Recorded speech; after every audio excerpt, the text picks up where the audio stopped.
ইসমত আপুর দাওয়াতে আমি চলে গিয়েছিলাম তার বাসায়। ইসমত আপুকে তো সবাই চিনেন, কাজী টিভির ওনার। তো ওনার বাসাটা হচ্ছে বসুন্ধরাতে। সেদিন ছিল কাজী টিভির লোগো উন্মোচন প্রোগ্রাম এবং সাথে সাথে আমাদের বিজয় দিবসের প্রোগ্রামও ছিল। তো এই কারণে আমি চলে গিয়েছিলাম বসুন্ধরাতে তার বাসাতে।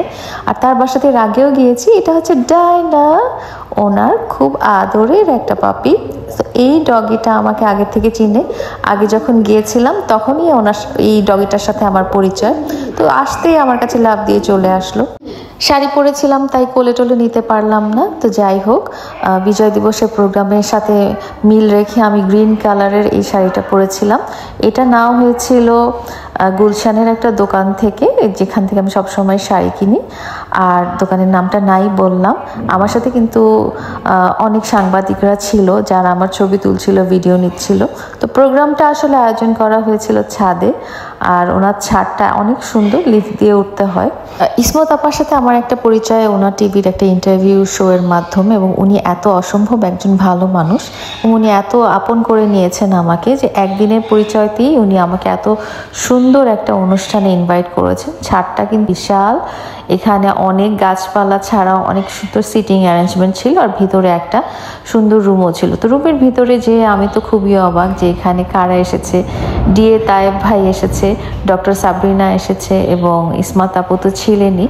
তো সবাই আসলে একদম ফেস্টিভ মুডে ছিলেন। সবাই এত সুন্দর করে সাজাগুজো করে এসেছেন। রুমের ডেকোরেশনটা দেখতেই পাচ্ছেন যে রুমের ডেকোরেশনটা আসলে কতটাই সুন্দর, কতটাই নান্দনিক।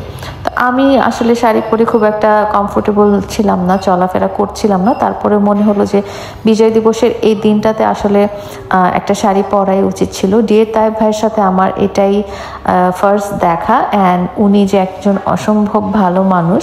উনি প্রথম দেখাতেই বললেন যে উনি আমাকে চিনেন এবং আমার ভিডিও দেখেন। ওনার মতো মানুষও যে ফেসবুকে দেখার মানে আমার ভিডিও দেখার টাইম পান, এটা শুনে আসলে অবাক হলাম। তার সাথে কথা বলে অনেক ভালো লাগলো। আর অন্যান্য যারা ছিলেন তারা সবাই কিন্তু আমার সাথে ছবি তুলতে চলে আসতেন।